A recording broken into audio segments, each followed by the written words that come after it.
More than 300 people have died in India due to massive flooding there. Gospel for Asia is on the ground helping victims. Dr. Daniel Johnson with Gospel for Asia joins me now from the state of Kerala in India to tell us more. Dr. Johnson, thanks so much for your time. You're welcome, man. It's a privilege to be on. Yes. Well, thank you. And what are the flood conditions like right now in Kerala? Well, it's nothing like what it was a week before, because I was actually one of the people who actually was there on, so to say, ground zero. And I remember it was actually the flood situation was so much that there were houses, ground floors of houses completely flooded. In fact, I'll tell what happened was that, I was stranded in one of these places trying to rescue some people in a boat. Now, imagine that this is a freeway. It's a highway. It's a big four-way kind of traffic place. But the only way you could go through was with a big truck. And then once the truck couldn't go into the byways, you had to use a boat, a fishing boat. I mean, there was so much water. And when we got actually stuck, we got out of the boat, you had to swim. And you had to swim to houses, you had to swim to places, and people came to us swimming to get water and bread or whatever it is. However, the good news is that actually since that 1 week, the rains have stopped by God's grace. For the past 2 days, we've not had that heavy rain. So the water has come down. And if you go to the same places now, you'll be surprised. You'll be like, did you have that much water here? And the only thing which reminds us are the marks on the walls of the houses where the water was there. You can actually see it. So it's drastically come down. So the situation is far better, but it was quite horrific on the ground. Well, this is home for you, Dr. Daniel, and you know the people very well there. How are they holding up? I think this has been one of those times when there was two kind of emotions going through. One, it's my own people. I'm here, and the place where we stay was actually safe. It was like the light in the city, top of the hill. We were safe, but right around us, you had so many struggling and suffering all through the 2 to 3 days. But the good side which I saw was everywhere people just coming together to help. I mean, young people on all the social media just forming groups and telling, hey, there's a person here, there's a person here, some creating apps, and somehow. So you saw on one side complete devastation, hopelessness, but on the other side, you actually saw help pouring in from all quarters. And I would say that there's quite a bit of resilience which these our people showed. And in fact, I was quite surprised that when we went to some of these interior places underwater, what it means is ground floors flooded and people staying on rooftops with things to help. They would actually tell us, now we've got some help, go beyond us. There are people beyond us. We know they are there. Please go find them out, give them the help which you are going to give to us. So there was so much of, thinking about others.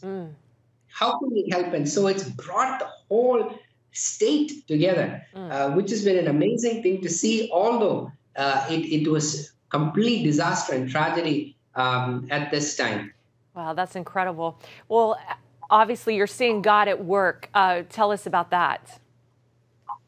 I'll tell you about my own experience. Now, on the first day of the floods, we actually went in what's called, we call it a tractor. It's like this huge truck kind of thing. The wheels of the tractor are taller than me. It's like 6 feet. And because we wanted to somehow desperately get to the interior places. And the first day, all we could do was just watch, because when we went in to some of these places, we just got stuck. The water level was higher than the wheels, and the tractor wouldn't go. We didn't know what to do in those situations. So we kind of got out, pulled ourselves back into the main freeway where still there was like chest or neck deep water, and tried ferrying people in our tractor from one place to the next. There was 6 men who actually were completely stranded in a location, and the government helicopters, the choppers were coming and picking people up, but they missed it. Somehow they missed it. So they knew that they missed it, and if they waited in that place anymore, they would die. They would just die. So they actually swam and they waded through water for 3 to 4 hours. And this water is, I'm a doctor. Hypothermia is something you really need to be scared about at this time. Somehow they came to the main side of the main freeway, and when our tractor passed by, people flagged us down and said, "Can you please take the 6 men back?"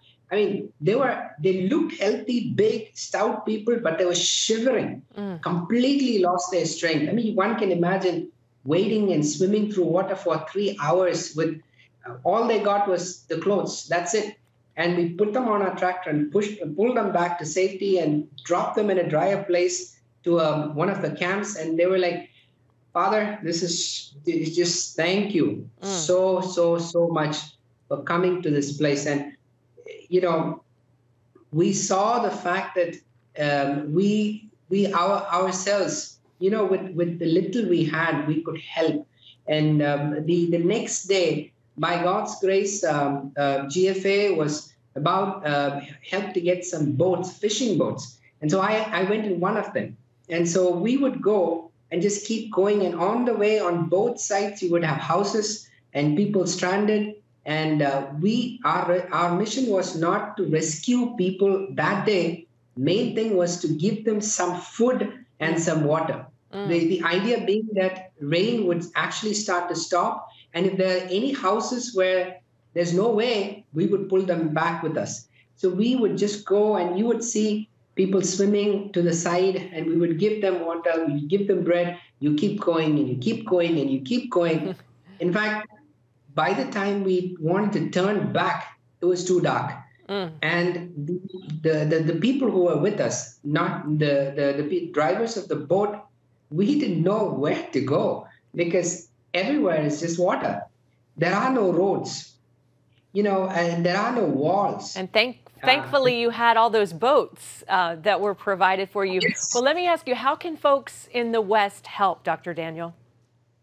Right now, definitely you need to pray, because we are at a phase where now rehabilitation is starting up. People are now moving from the refugee camps and the relief camps back into their homes. We've already had about 60, 70 people dying because of snake bites, because poisonous snakes have come into the houses because of this flood. And the other major thing is people have to clean up their places. Where the place where we were stranded at night, the ground floor was completely flooded, which means all the furniture was floating around.